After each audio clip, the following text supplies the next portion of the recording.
Apa kabarnya? Sudah lama kita nggak berjumpa di dalam ibadah di hari Minggu, menara doa, dan carousel.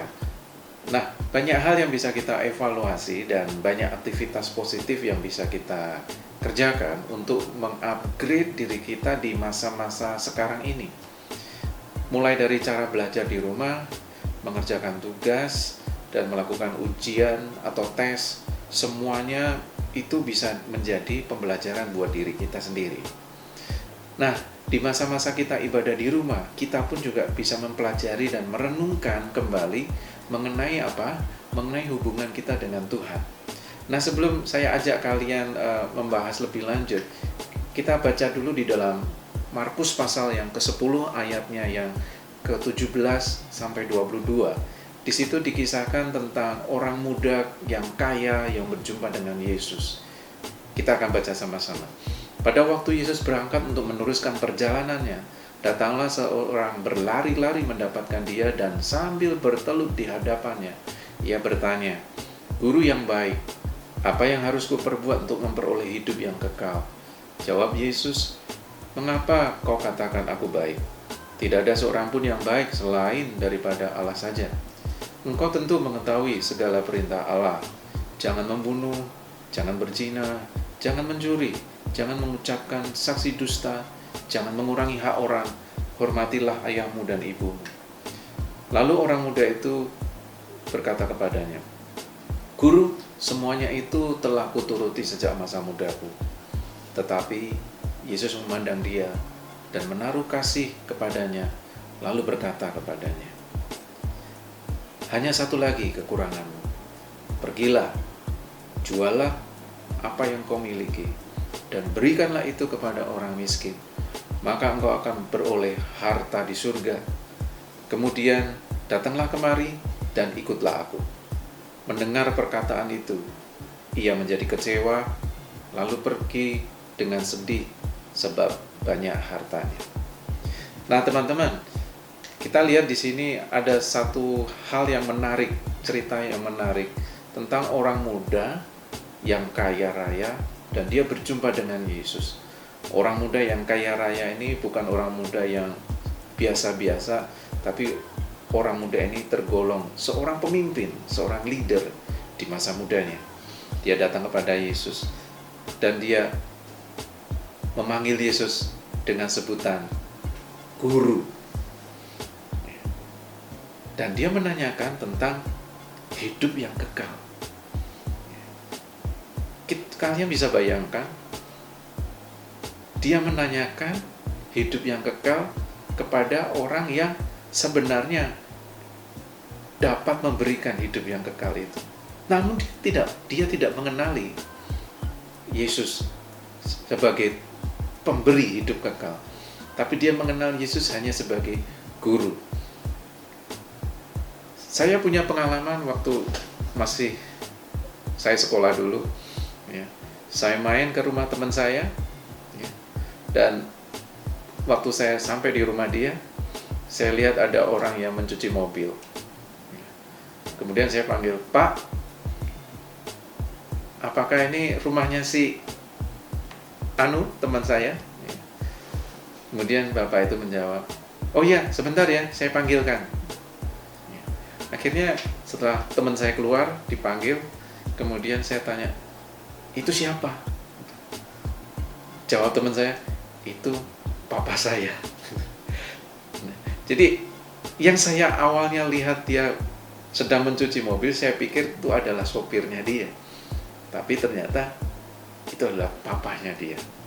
Teman-teman, kadang kita sering melihat Tuhan Yesus itu, kita punya cara pandang yang beda.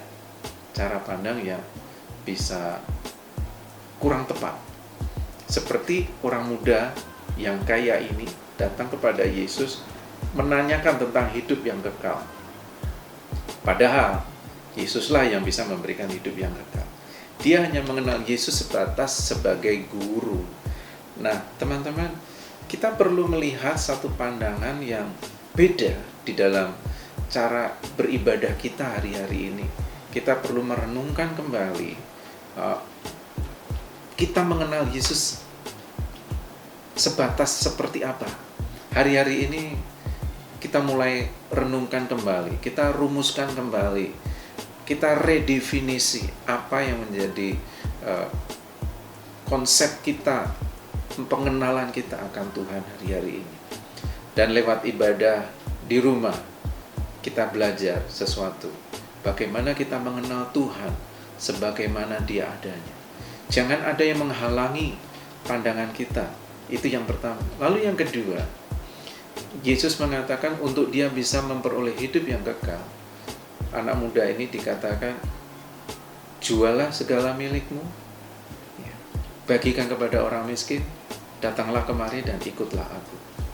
Teman-teman, tantangan yang Tuhan Yesus berikan kepada anak muda ini adalah tantangan yang paling berharga, paling berat yang harus dia kerjakan. Namun sayangnya, dia kecewa dan pergi meninggalkan Yesus. Teman-teman, jangan ada hal yang kita anggap sangat mahal di dalam diri kita yang tidak ingin kita berikan, tidak ingin kita korbankan untuk kita mengenal Tuhan. Ada hal-hal, mungkin itu bukan harta saja, tapi itu juga bicara mengenai ego kita. Itu bisa bicara mengenai hal yang kamu sembunyikan di hadapan Tuhan, yang hari-hari ini Tuhan mau untuk itu dilepaskan, sehingga kita bisa mengenal Tuhan dengan lebih dalam lagi, dan kita bisa mendapatkan anugerah untuk kita mengenali siapa Tuhan yang sebenarnya, dan kita memperoleh hidup yang kekal di dalam Yesus. Jadi guys, hari-hari ini lewat setiap ibadah waktu yang ada di rumah kita masing-masing, mari kita redefinisi, kita rumuskan kembali, kita renungkan kembali. Selama ini saya mengenal Tuhan, apakah saya sudah cukup dalam dan sudah cukup dekat saya mengenal Tuhan? Ayo hari-hari ini kita renungkan apa yang perlu kita rubah, apa yang perlu kita lakukan, hal yang lebih besar lagi untuk kita lebih mengenal Tuhan semakin hari semakin dekat. Dan inilah yang dikehendaki Tuhan buat kita hari-hari ini. Renungkan diri kita, renungkan hubungan kita dengan Tuhan. Miliki relationship dengan Tuhan yang semakin dekat dan semakin intim.